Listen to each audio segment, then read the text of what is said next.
Bienvenida, hermana, a su programa Alimento Espiritual.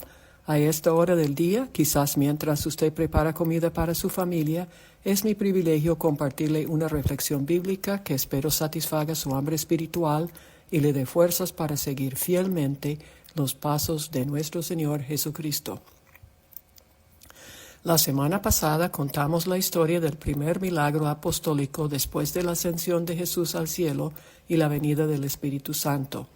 En el nombre de Jesús, un hombre lisiado desde su nacimiento se levantó, caminó, saltó y empezó a alabar a Dios.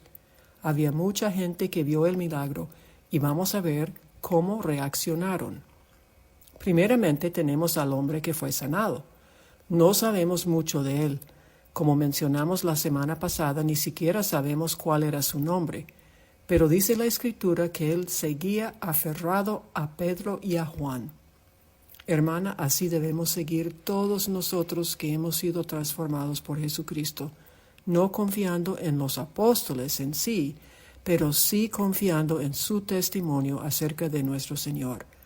Debemos aferrarnos a lo que dice la Biblia y no permitir que nos influenciemos por teorías antibíblicas que propongan personas que no se guían por el Espíritu Santo y no conocen a Jesús. Veamos ahora la reacción de los espectadores. Dice el texto: cuando todo el pueblo vio al hombre que se había sanado caminar y alabar a Dios, lo reconocieron como el mismo hombre que acostumbraba a pedir limosna sentado junto a la puerta del templo llamada Hermosa. Entonces se llenaron de admiración y asombro por lo que le había ocurrido. Entonces ellos corrieron hacia Pedro y Juan al lugar conocido como el Pórtico de Salomón. Este pórtico estaba situado en el lado este del templo, contiguo al patio de los gentiles. Tenía una estructura semicircular con un techo que proveía protección de las lluvias en el invierno y del sol en el verano. Pedro aprovechó el espacio para predicarle a la gente que se había aglomerado allí. Muchos recibieron el mensaje con fe, y el número de creyentes, contando solo a los hombres, llegó a unos 5,000. Veamos ahora la reacción de los líderes religiosos. Dice la Escritura: mientras Pedro y Juan hablaban a la gente, se presentaron los sacerdotes, el capitán de la guardia del templo y los saduceos. Estaban muy disgustados porque los apóstoles enseñaban a la gente y proclamaban la resurrección que se había hecho evidente en el caso de Jesús. Arrestaron a Pedro y a Juan y como ya anochecía, los metieron en la cárcel hasta el día siguiente. ¿Quiénes eran estos líderes religiosos? Pues todos ellos tenían algo que ver con el templo. Primero estaban los sacerdotes, los que hacían los sacrificios día tras día. Luego tenemos al capitán de la guardia, la que se encargaba de mantener orden y seguridad en el templo. Los guardas protegían las puertas, los almacenes, la tesorería y las ofrendas dedicadas al Señor. Finalmente se menciona a los saduceos. Los saduceos eran de la clase aristocrática y adinerada y procuraban mantener la paz con el gobierno romano. Ocupaban puestos de poder en el templo, como el de sumo sacerdote y los jefes de los sacerdotes. A pesar de que ocupaban la mayoría de los 70 puestos del consejo gobernante llamado el Sanedrín, con frecuencia tenían que ceder a los fariseos, quienes eran más populares entre la gente común. Todos estos puestos relacionados con el templo dejaron de existir en el año 70 después de Cristo, cuando, en cumplimiento de la profecía de Jesús, los romanos destruyeron Jerusalén y el templo. Pero sigamos con la historia de Pedro y Juan. Dice la Escritura que al día siguiente de haber echado a Pedro y a Juan en la cárcel, los líderes religiosos se reunieron en Jerusalén. Estaban presentes también los maestros de la ley, que serían los fariseos y sus aliados. Ellos les preguntaron con qué poder o en nombre de quién habían sanado al paralítico. Pedro se llenó del Espíritu Santo y declaró con osadía que fue gracias al nombre de Jesucristo de Nazaret, crucificado por ellos, pero resucitado por Dios, Entonces los gobernantes mandaron que Pedro y Juan se retiraran del consejo y se pusieron a deliberar entre sí. Esto es lo que dijeron: ¿qué vamos a hacer con estos sujetos? Es un hecho que por medio de ellos ha ocurrido un milagro evidente. Todos los que viven en Jerusalén lo saben, y no podemos negarlo. Para evitar que este asunto siga divulgándose entre la gente, vamos a amenazarlos y así no volverán a hablar de ese nombre a nadie. Luego los llamaron y los ordenaron terminantemente que dejaran de hablar y enseñar acerca del nombre de Jesús. Como usted se puede imaginar, Pedro y Juan no aceptaron estos términos.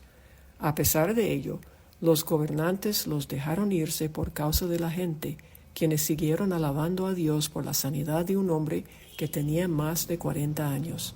El milagro era evidente. Hermana, vivimos en una época cuando las verdades evidentes que enseña la palabra de Dios se están negando por personas que, como los líderes religiosos de Jerusalén, tienen intereses particulares que chocan con esas verdades.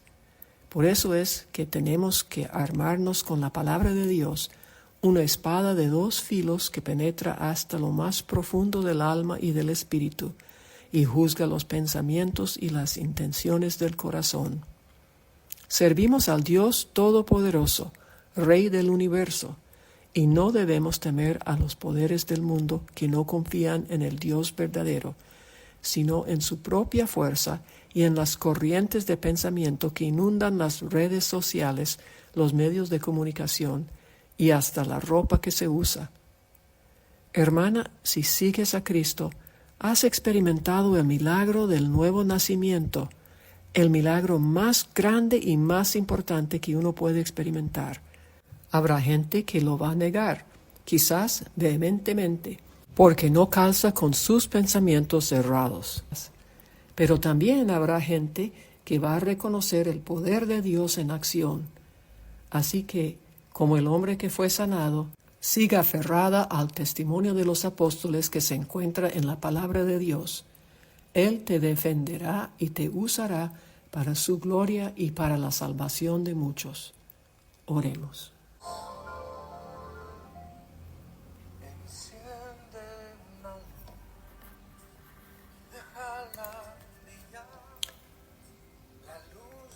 Señor Jesús, sabemos que toda la palabra de Dios, desde Génesis a Apocalipsis, nos habla de ti. En un sentido, eres la palabra de Dios, porque Dios nos ha hablado por medio de ti. Reflejas el brillo de la gloria de Dios y eres la fiel representación de lo que Él es. Por eso te pedimos que nos ayudes a hacer luz en este mundo oscuro, de manera que, igual que los gobernantes reconocieron que Pedro y Juan habían estado contigo, la gente de hoy pueda reconocer que hemos estado contigo en espíritu. Y aunque algunos nos ataquen por nuestra fe, danos valentía para seguir confesando las verdades que nos has mostrado. Te pedimos por nuestros pastores, aquí entre nosotros, y también en lugares donde es peligroso ser cristiano, y mucho más ser pastor. Protege a tus siervos, Señor, y dales favor con la gente común, como lo hiciste en Jerusalén hace 2000 años. Ponemos en tus manos a nuestros seres queridos con alguna necesidad, sea médica, familiar o espiritual. Eres nuestro sanador, ayer, hoy y para siempre. Amén. Hermana, la invito a escuchar las reflexiones de mis colegas Diana Posboni y Blanca Galdamés mañana en esta misma página de las Hijas del Rey.